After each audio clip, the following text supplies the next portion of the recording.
নমস্কাৰ, আপোনালোক সকলোকে স্মাৰ্ট ইন আছামৰ নতুন এটা ভিডিঅ'লৈ স্বাগতম জনাইছোঁ। আপোনালোকে নিশ্চয় গম পাইছে অসমত পুনৰবাৰ এডিআৰই এক্সাম হ'বলৈ গৈ আছে। আপোনালোকৰ প্ৰথমবাৰ এডিআৰই এক্সাম সফলতাৰে হৈ যোৱাৰ পিছত পুনৰ দ্বিতীয়বাৰৰ কাৰণে অসমত সৰ্ববৃহৎ নিযুক্তি হ'বলৈ গৈ আছে, য'ত আপোনালোকৰ 22,762টা পোষ্ট থাকিব। ইয়াতে আপোনালোকৰ তৃতীয় বৰ্গ, চতুৰ্থ বৰ্গৰ লগতে এপিডিচিএল, এগ্ৰিকালচাৰৰ লগতে পুলিচ শিক্ষকত সৰ্ববৃহৎ নিযুক্তি হ'ব।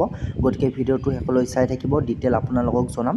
তাৰ আগতে আপোনালোক যিসকলে চেনেলটো ছাবস্ক্ৰাইব কৰি লোৱা নাই, চেনেলটো ছাবস্ক্ৰাইব কৰি ল'বলৈ একেবাৰে নাপাহৰিব।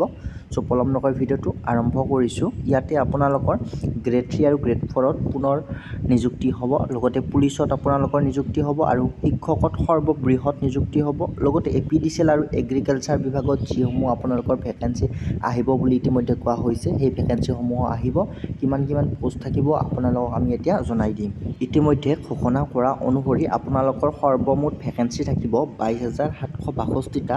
ইয়াৰে আপোনালোকৰ অসম ৰাজ্যিক বিদ্যুৎ পৰিষদ অৰ্থাৎ এপিডিচিএলত থাকিব 3,543টা পোষ্ট থাকিব।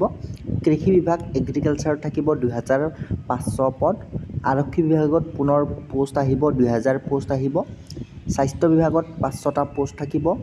তৃতীয় বৰ্গত আপোনালোকৰ 2,000 পদ থাকিব আৰু চতুৰ্থ বৰ্গত 2,000 পদ থাকিব। লগতে শিক্ষা বিভাগত সৰ্ববৃহৎ নিযুক্তি হ'ব, য'ত আপোনালোকৰ 10,000তকৈও অধিক পদ থাকিব।